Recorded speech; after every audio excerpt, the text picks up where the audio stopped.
CBS News Bay Area Afternoon Edition with Ann Mekovic. Right now on the afternoon edition, smoke from the wildfire in Napa County extending an air quality advisory around the Bay Area. Thanks for joining us this Monday. The Bay Area Air Quality Management District just announced that extension because of smoke from the Pickett Fire. Cal Fire says that fire has grown to more than 6,800 acres. It is now 13% contained. It's burning in a steep mountainous area, which is posing a lot of challenges. Carter Evans reports from Napa Valley. An aerial assault over Northern California's Napa County as the Pickett Fire rages on near Calistoga. Fueled by hot and dry conditions, the flames turned the sky into this eerie scene. On Sunday, Napa County officials declared a local state of emergency. It's steep, rugged, inaccessible terrain. But fire crews say they've made good progress, even downgrading some evacuation orders.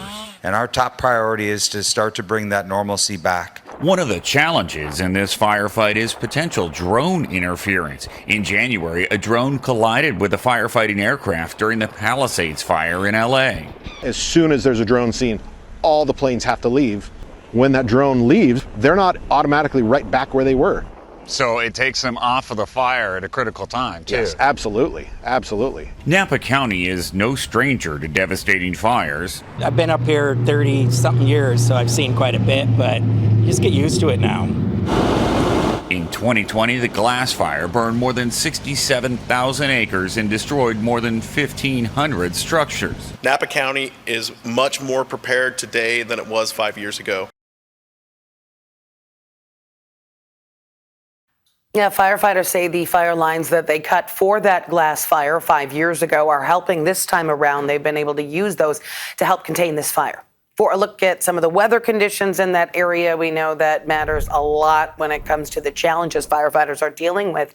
Here's meteorologist Jessica Birch. All right, well, let's head over to where the Picket Fire is at. Heading into the afternoon hours today, winds are continuing to push that smoke at the surface level, at least, mostly into the north to the northeast. So places like Clear Lake also dealing with the fire up there, too. Here's where the Picket Fire is at, and here's current weather conditions. Let's zoom in a little bit more. 88 degrees right now. Wind gust pushing in from the south, anywhere up to around 10 to 15 miles per hour. But I'm going to show you the forecasted numbers into this afternoon. We are gearing up for some heavier winds into the afternoon hours today, widespread throughout the Bay. We see 60s in the forecast today in San Francisco, 90s off into Antioch. That's the temperature contrast we have this afternoon throughout all of our microclimates. Let's take a quick look at some other things going on for us. You head up into the Picket Fire. Behind me, I want to show you the air quality index. Let's show you this graphic right here. For the most part, throughout the Bay Area, we're sitting in the green. However, earlier this morning and even now, some of those areas closer to Calistoga, Napa, and St. Helena could see anywhere from unhealthy to very unhealthy air quality as we head into the afternoon hours. That smoke plume continuing mostly to push off into the north and the northeast. I'll have more on that coming up in just a bit. Back to you, Ann. Thanks, Jess. And as she just mentioned, crews also battling that sky fire burning near Clear Lake. This time-lapse video shows the smoke rising from the mountains there. This one broke out yesterday afternoon. It's 19 acres, 80% contained, and now some evacuation orders have been downgraded to warnings.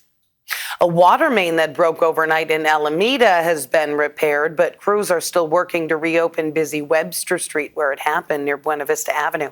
That break caused flooding and multiple sinkholes and created a huge mess for public works crews. East Bay Mud says a 12-inch cast iron pipe burst. That thing had been in service since 1942. 3 businesses and 1 home were impacted. Right now, one westbound lane on Webster Street is open. Eastbound lanes remain closed until crews finish paving. Cause of that leak still under investigation. Investigators in San Rafael say that they now believe that 2 bodies found in the rubble after that huge apartment fire were the 2 people who were reported missing. The second body was found yesterday. Investigators say both people are adults. They were in different parts of that building. They were on Canal Street, and the coroner has not confirmed their identities yet. Thursday's fire destroyed that complex where 55 people had been living. It's being investigated as suspicious. San Rafael fire officials say the apartment complex had a fire inspection just over a month ago, and they say it passed with a, quote, reasonable degree of compliance. Leaders in San Francisco broke ground today on a new affordable housing complex. It's in the city's Potrero Hill neighborhood. There will be 425 units, all of them deemed affordable. To qualify, people have to make between 30 and 70% of the city's median income. That works out to between $41,000 and $95,000 a year. It's about the teachers who can't afford to live here, so that you send your kid to school and they have 3 teachers in 1 year, if they even have a teacher in their classroom, because teachers can't afford to live here. It's about the barista down the street making your coffee who can't afford to live here. The building is expected to open in 2027. And we are expecting an update on California's high-speed rail project this afternoon. South Bay Senator Dave Cortese is going to join other lawmakers, construction trade workers, and labor leaders. The rail project has faced significant delays, budget overruns, and some pretty intense political squabbling since its inception in 2008. Right now, the state high-speed rail authority is suing the Trump administration to keep $4 billion in federal funding. A House Oversight Committee is calling for an investigation to determine if the rail authority knowingly misrepresented ridership projections in order to secure federal money. Oakland Mayor Barbara Lee defending her city at the summer meeting of the Democratic National Committee in Minneapolis this morning. She pointed to data that shows violent crime is down 29% and homicides are down 21%. Our police, we work with our Department of Violence Prevention and Ceasefire, our young people, our nonprofits, our clergy, our violence preventers and interrupters. Donald Trump is just downright wrong about Oakland. President Trump has listed Oakland as one of the cities where he was considering sending the military to help crack down on crime. Mayor Lee said in her first 100 days, the city has secured millions of dollars for housing and has removed 30 tons of trash from the streets. Meantime, President Trump is expanding his anti-crime initiative in Washington, D.C. This morning, he signed an executive order aimed at ending cashless bail. That's a policy where the court doesn't require a defendant to pay to get out of jail before trial. The order threatens federal funding for D.C. and asks the Attorney General to look into other jurisdictions with cashless bail in place. And there's several of them here in the Bay Area. This latest move comes as some National Guard troops deployed in the nation's capital are now armed. D.C. community organizers protested this weekend, and Democratic leaders from across the country sounding the alarm over the president's talk of expanding this operation to other cities. As someone who actually deployed overseas and served my country in combat, to ask these men and women to do a job that they're not trained for is just deeply disrespectful. Several Republican governors are supporting the Trump administration's efforts, with 6 states sending their National Guard troops to D.C. Still ahead here at noon and streaming on CBS News Bay Area, some neighbors say it has gotten out of control. Sideshows taking over their streets. So some have some harsh words on taking action themselves. And why this return to Levi Stadium was so special for one 49ers player. That is coming up in the Red and Gold Report.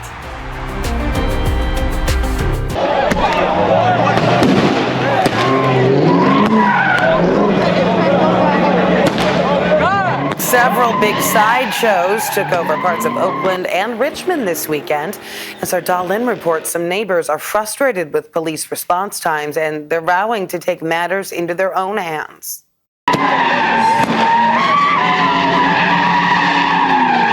Donuts, M80 explosions, even a car fire. Sideshows have become a regular problem in the Bay Area, but that doesn't make it any easier for the people who live through it. If I had a gun, I would have started shooting. Really? Would have been dangerous. Where were the police? Where were the police? Glenn Collins was livid after the loud spinouts woke him up 3 in the morning, and even more frustrated by what he calls a slow police response. Irresponsible youth, lack of police enforcement. If there's no police, nothing's happening. These people are having fun. Glenn and his neighbors say a huge crowd took over the 41st and Howell intersection for about 40 minutes. They say this Infiniti, likely stolen, finally broke down from all the spinning. Then a mob jumped on it and set it on fire. Neighbors say police didn't move in until after the car was torched to break up the crowd of rowdy drivers and spectators. Because they could get something else on fire, you know what I mean? Like these old buildings around here, that's kind of scary. That seems like extra. I don't think they need to be doing all that. One neighbor tried to put out the flames with a fire extinguisher, but was told to back off for his own safety. Police say this was one of at least 4 Sideshow locations in Richmond and Oakland on Sunday morning. The wheels screeching and people yelling and screaming, and it's just insane. Just complete insanity. Some neighbors say as long as no one gets hurt, they're cool with it. Live and let live. I've been kind of waiting for it. I don't mind. It was fun to watch. Fun to watch. No problems with it. It was fun to watch. It's loud. It was 1 hour. It's a Saturday night. It's not that big of a deal in Oakland. But some previous sideshows have ended in gunfire and even homicides. We're not aware of any injuries from Sunday morning. Still, people want to know why police didn't break it up sooner. The Oakland Police Officers Association says they simply don't have enough officers to move in safely. The union says there were 16 police cars at the scene, but about 500 participants and spectators. They released a statement saying, "Police are doing everything in our power to help residents. We ask neighbors to demand city council and mayor hire more officers and retain the ones we have now." Poor excuse. Poor excuse. Get in there and do something. OPD doesn't really respond to things, and they like to get a lot of overtime pay, so they usually draw things out and don't react to things. Some neighbors posted a petition at the intersection urging the city to put in a traffic circle. These are things that cost less than thousands of dollars and are effective at completely preventing sideshows from happening. Glenn says he doesn't see a solution other than moving out. I think the solution is to move out of the neighborhood. Really. This is going to happen. This is unresponsive Oakland police. So we're not aware of any arrests in Oakland or Richmond in those sideshows. In the past, when officers had enough video evidence, they would track down the cars involved and then tow them. So we don't know if that's going to happen this time around. Back to our first alert weather. Taking a live look outside at the city of San Francisco. Gorgeous shot of Nob Hill. Let's check back in with meteorologist Jessica Birch. Our air quality looks pretty decent. Ours does in San Francisco. I was up in Calistoga yesterday. It was a completely different picture, to the point where my throat is still hurting this morning just from that poor air quality for only a few hours. If you live in those communities, we're still under air quality alerts right now. Napa, Sonoma, we're continuing to monitor the air quality throughout that region from the Pickett Fire. And temperatures today in that region, they're gearing up for 70s and 80s widespread as they're continuing to fight that fire up there. Containment is underway. And as we head off into the East Bay today, it's a dry, warm day for us today. We're talking about 80s and 90s. From Antioch over into Concord and Walnut Creek, 70s and 80s all the way down into the Santa Clara Valley. Let's talk a little bit more about that air quality real fast. For the most part, you're going to see green on the map. There are little dots of red and even dark red all the way up into places like Calistoga, showing very unhealthy air quality right now throughout most of that region. Now, the surface level smoke is going to continue to sweep its way mostly to the north and the northeast as we head into the next 24 to 48 hours. We're continuing to keep a close eye on that because that's impacting plenty of community members up there, especially in the valley floor too, as that smoke starts to settle, especially in the early morning hours when the winds are the weakest. But the winds are going to start kicking up into this afternoon, up to around 15 to 20 miles per hour in places like San Francisco, up into Fairfield, all the way up into Napa Valley too. Let's head over here real fast. I want to show you the next 7 days because we do have some changes in the forecast for us as we head into this week. We're kicking it off nice and mild. Temperatures are actually going to drop throughout the next couple days. Mid 80s today, low 80s tomorrow. We'll slowly start to warm back up into the upper 80s by Thursday, lasting into this weekend's forecast. And then right around the corner, our inland spots will see more 90s, but still nothing as hot as last week. Think about last Thursday, for example. That heat advisory was in full force throughout most of the Bay Area. Daytime highs were well above average. We're not going to see a repeat of that as we head into the next 7 days, but we will see a little bit of a weekend warm up around the corner as high pressure moves in. For now, we're holding on tight to low 70s in the Bay with clear skies into the afternoon, cloudy skies in the early morning hours. Back to you. All right, thanks, Jess. The Valkyries enjoying a few days of much-needed rest as the team tries to get healthier and continue their push to the playoffs. They have 7 regular season games left.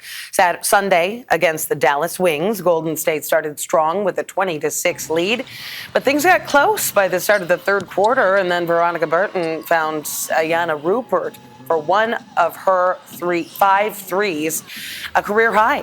In the end, Golden State came away with a win, 90-81, and the Valkyries going to be back at Valhalla Saturday night against the Washington Mystics. You can watch that game on Pix Plus, 44 Cable 12.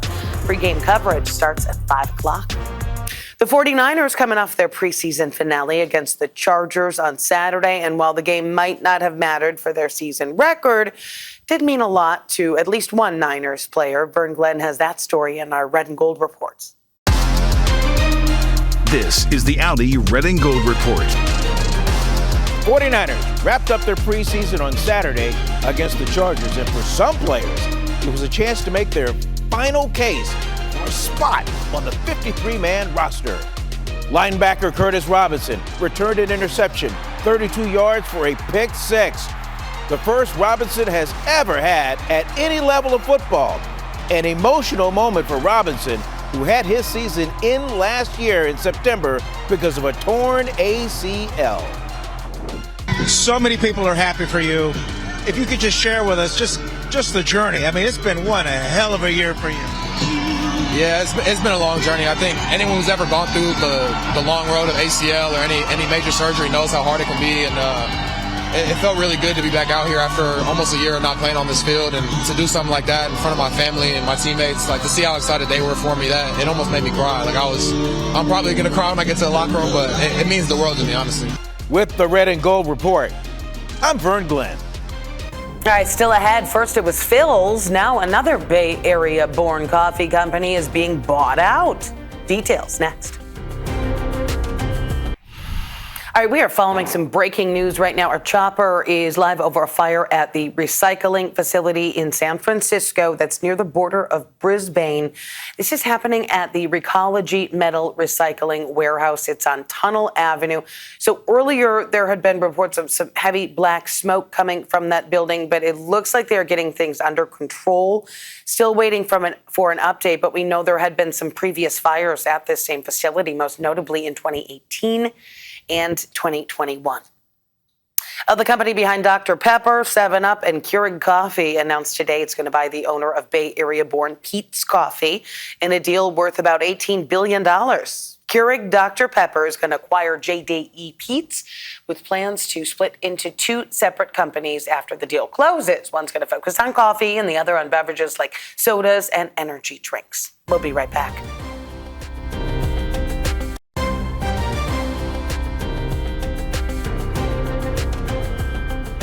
The National Parks Conservation Association is holding a day of action today in Richmond. They're demanding protection of some of our nation's treasures, our national park system. The event was held at the Rosie the Riveter World War II Homefront National Historical Park, highlighting the importance of the East Bay National Parks and the stories they represent. The day included guest speakers and a community art project. This event is being held as part of the National Park Service's 109th birthday celebration.